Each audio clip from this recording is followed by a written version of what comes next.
কোলাঘাটে বাজি কারখানায় আগুন, বেআইনি বাজি কারখানায় বিস্ফোরণ, বেআইনি বাজি কারখানায় বিস্ফোরণ থেকে অগ্নিকাণ্ডের ঘটনা।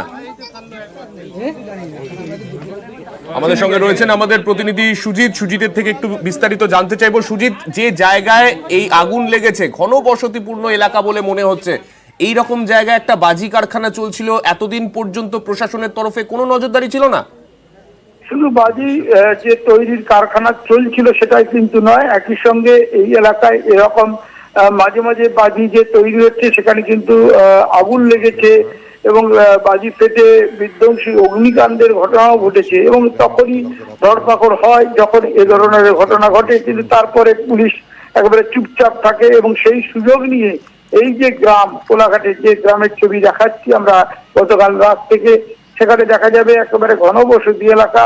সেখানেই বাড়িতে বাড়িতে বেশ কয়েকটি জায়গায় দেখা যাচ্ছে যে বাজি তৈরি হচ্ছে এবং বেআইনি ভাবে সেখানেই এই অগ্নিকাণ্ডের ঘটনা এবং যে ঘটনার জেরে ভস্মীভূত হয়ে গেছে একটি বাড়ির বিরাট অংশ, পাশাপাশি বাড়িতে থাকা বাজি বোম সেগুলো ফেটে কিন্তু একবারে কেঁপে ওঠে এলাকা। তার জেরে পাশাপাশি বাড়িতেও ক্ষতি হয়েছে দেখা যাচ্ছে। কিন্তু এলাকা বলা যায় যে একরকম এলাকার বাসিন্দারা নেই ওই বাড়িগুলির যেগুলির পাশাপাশি বাড়ি, কারণ পুলিশের ভয়ে তারা গা ঢাকা দিয়েছেন এমনটাই যেটা মনে করা হচ্ছে।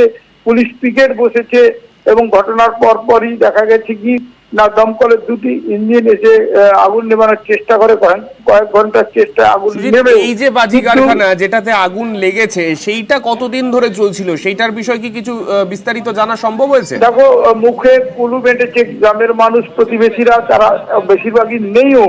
কিন্তু যেটা আমরা জানতে পারছি যে পুলিশ জানতে পেরেছে যে বেশ কয়েক বছর ধরেই এখানে চলতো এবং সেই চলার মধ্যেই কিন্তু এই দুর্ঘটনা এবং এর কারণে অগ্নিকাণ্ড এবং এই বিস্ফোরণের ঘটনা।